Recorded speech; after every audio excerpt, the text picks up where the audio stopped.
हिंदी। सो आज व्याकरण में हम क्या सीखने वाले हैं? आज हम सीखेंगे निबंध लेखन। आपने निबंध के बारे में सुना ही होगा कि निबंध कैसे लिखते हैं, उसके टॉपिक क्या क्या होते हैं, राइट स्टूडेंट? तो आज हम सीखेंगे निबंध लेखन के बारे में। तो उसके कुछ पॉइंट्स मैंने यहाँ पे ऑलरेडी लिख दिए हैं, जैसे कि है निबंध का स्वरूप, विषय का चुनाव, रूपरेखा, रूपरेखा का विस्तार, प्रारंभ या भूमिका, निबंध के लिए आवश्यक तैयारी। जब भी एग्जाम में आपको निबंध पूछा जाता है, निबंध सबसे ज्यादा आपको हेडेक होता है कि निबंध मुझे लिखना है, मैं कैसे लिखूंगा या कैसे लिखूंगी, राइट? बट डोंट वरी, निबंध लिखना बहुत इजी होता है। जैसे कि आप अपने विचार है आपके कोई भी चीज को लेकर के, तो आप वो उसको आपको सिर्फ अपने वर्ड्स में यानी अपने शब्दों में बयान करना है। जैसे कि अगर आपको पूछा जाता है कि मेरा प्रिय त्योहार लिखिए, उसके बाद आपको क्या करना है? निबंध का स्वरूप, जैसे मैंने आपको बताया कि स्वरूप कैसा होना चाहिए, आपको किस बारे में लिखना है, वो स्वरूप आप डिसाइड कर लीजिए। उसके बाद आता है विषय का चुनाव, सबसे मेन एंड इम्पोर्टेंट थिंग कि आप अगर निबंध लिख रहे हो तो सबसे मेन होता है विषय का चुनाव। अगर आपने कोई ऐसा सब्जेक्ट ले लिया, ऐसा कोई विषय चूज कर लिया, चुनाव कर लिया उसका, कि जिसके बारे में आपके पास तो वर्ड्स ही नहीं है, अगर आपके पास वर्ड्स नहीं होंगे तो आप निबंध लिख नहीं पाएंगे और ऑब्वियसली आपके मार्क्स कट होने वाले हैं।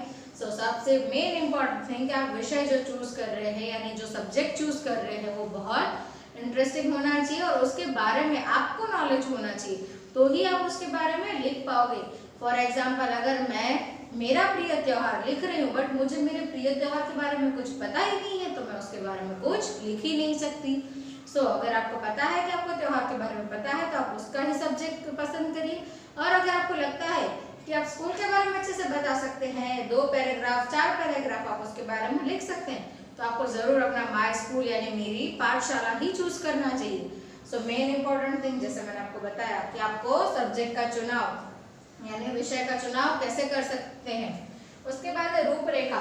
रूपरेखा आपको पता होगा कि जब आप निबंध लिखते हैं तो उसमें रूपरेखा दी होती है कि कैसे आपको वो निबंध लिखना है। उसके वर्डिंग है कि प्रिय त्योहार, जो मैं अभी आपको बताने वाली हूँ, हमारा जो ऐसे हम लिखेंगे, राइट? कि आपको निबंध लिखते वक्त कौन सी बातें ध्यान रखनी। तो जब हम निबंध लिखते हो तो उसकी स्टार्टिंग करनी है, उसके बाद उसको मनाने की विधि, का आप वो त्योहार क्यों मनाते हो, आपकी लाइफ में वो इम्पोर्टेंट क्यों है, या पूरे देश में त्योहार क्यों मनाया जाता है, उसके मायने क्या है, ऐतिहासिक महत्व क्या है। आप सबको पता है कि कोई भी त्योहार अगर हम मनाते हैं तो उसका कुछ ना कुछ ऐतिहासिक महत्व होता ही है कि पुराने जमाने से वो त्योहार मनाता चलता जा रहा है, तो हमें वो त्योहार मनाना है। उसके बाद आता है रूपरेखा का विस्तार। तो जैसे मैंने बताया कि रूपरेखा आपने एक बार पढ़ ली कि आपको कैसे उसको बयान करना है अपने विचारों को, तो उसके बाद आपको उसको विस्तार में बताना है कि ये त्योहार क्यों मनाया जाता है, राइट? इसके अलावा उसकी जो विशेषता है कि ये त्योहार मनाने से ये फायदे होते हैं या इसको इसीलिए मनाया जाता है। ये सारी चीजें आपको डिटेल में यानी अच्छे से बतानी पड़ेगी। उसके बाद प्रारंभ या भूमिका। जब आप प्रारंभ करते हैं तो ये त्योहार कब से शुरू हुआ है, या अगर आप खेल के बारे में लिख रहे हैं तो आप उसके बारे में लिख सकते हैं कि खेल क्यों खेलते हैं हम, उस खेल खेलने से क्या फायदे होते हैं, क्या डिसएडवांटेज होते हैं, ये खेल कई देशों में खेला जाता है, या जो भी चीजें आपको उस खेल के बारे में पता हो, जो त्योहार के बारे में पता हो, तो आप वो लिख सकते हैं। उसके बाद है निबंध के लिए आवश्यक तैयारियां। तो निबंध के लिए आवश्यक तैयारियां क्या कर सकते हैं?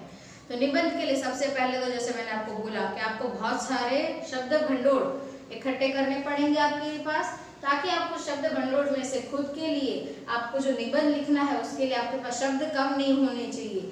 वो सबसे मेन इम्पोर्टेंट चीज है कि आपके पास वर्ड्स होंगे तो ही आप शब्दों को बयां कर पाएंगे।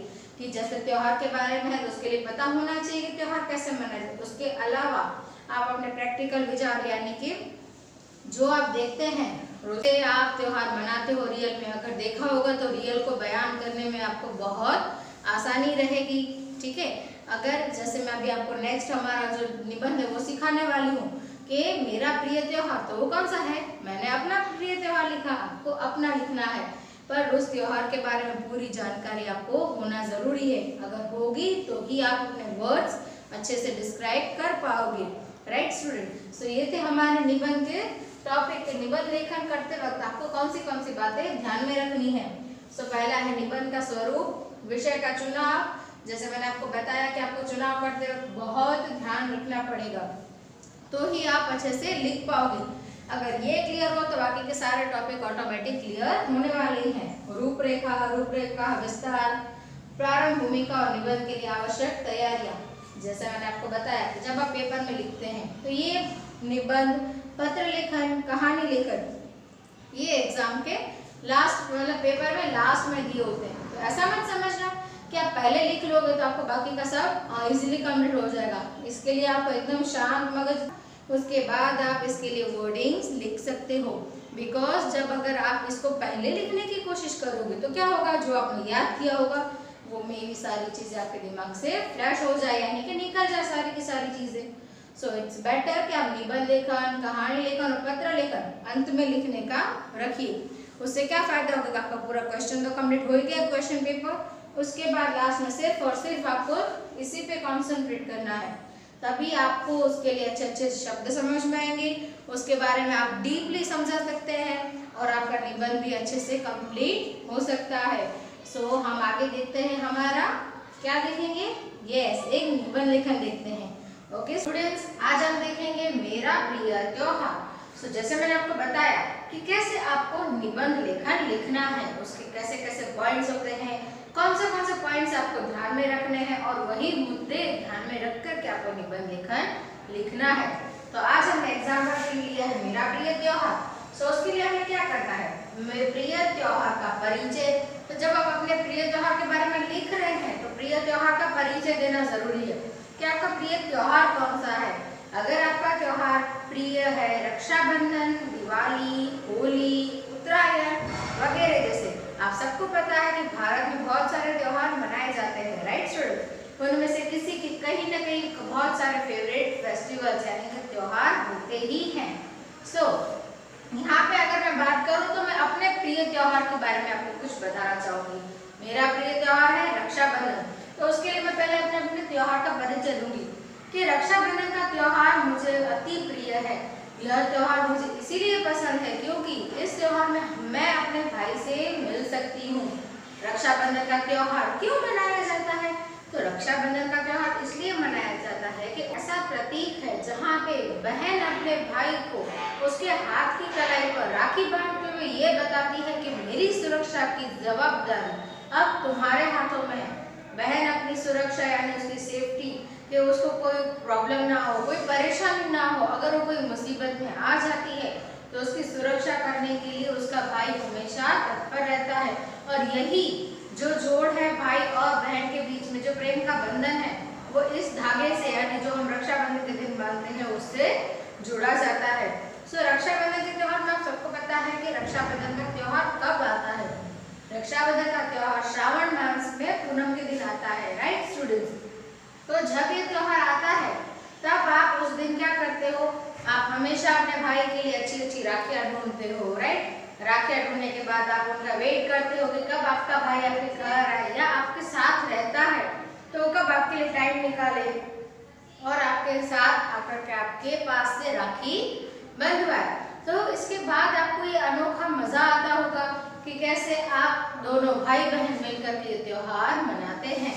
उसके बाद है मनाने की विधि। तो जैसे मैंने बताया कि बहन सुबह से राह देखती है, फास्ट रखती है, अपने भाई को राखी बांधती है। राखी बांधने के साथ साथ वो अपनी सुरक्षा की जवाबदारी अपने भाई को देती है। यानी कि ये त्योहार कहाँ से चलता आ रहा है, जैसे आप सबको पता है कि कोई भी त्योहार जब से मनाया जाता है तो उसका जरूर कोई ना कोई ऐतिहासिक महत्व होता है। पुराने जमाने से आप लोगों ने सुना ही होगा कि बहन अपने भाई को राखी भिजवाती है, राखी बांधने के लिए उनको भिजवाती है। तो क्यों भिजवाती है कि भाई कहीं पे भी रहता हो बट उसकी बहन की सुरक्षा यानी कभी भी उसको जरूरत हो तो हमेशा उसके लिए हाजिर रह सकता है। आपने देखा होगा कि भगवान श्री कृष्ण ने अपनी बहन द्रौपदी की कैसे सुरक्षा की थी, उसकी रक्षा की थी, उसकी मदद की थी। तो भले हम बोलते हैं कि गर्ल्स आगे बढ़ गई है, वो अपनी सुरक्षा खुद कर सकती है, पर बहन अपने भाई को अपने से आगे रखकर, अपने से सर्वोत्तम मानकर को उसको अपनी रक्षा का हक देती है कि मेरी रक्षा का हक आपको दे सकती हूँ मैं, मेरी रक्षा आपको करनी है, कहीं पे भी कुछ प्रॉब्लम हो तो उसका भाई उसकी हेल्प जरूर करता है। उसके बाद जैसे कि मैंने आपको बताया प्रिय होने का कारण, तो जैसे कि प्रिय क्यों होता है ये त्योहार, क्योंकि इस दिन पे हम भाई बहन आपस में मिलते हैं।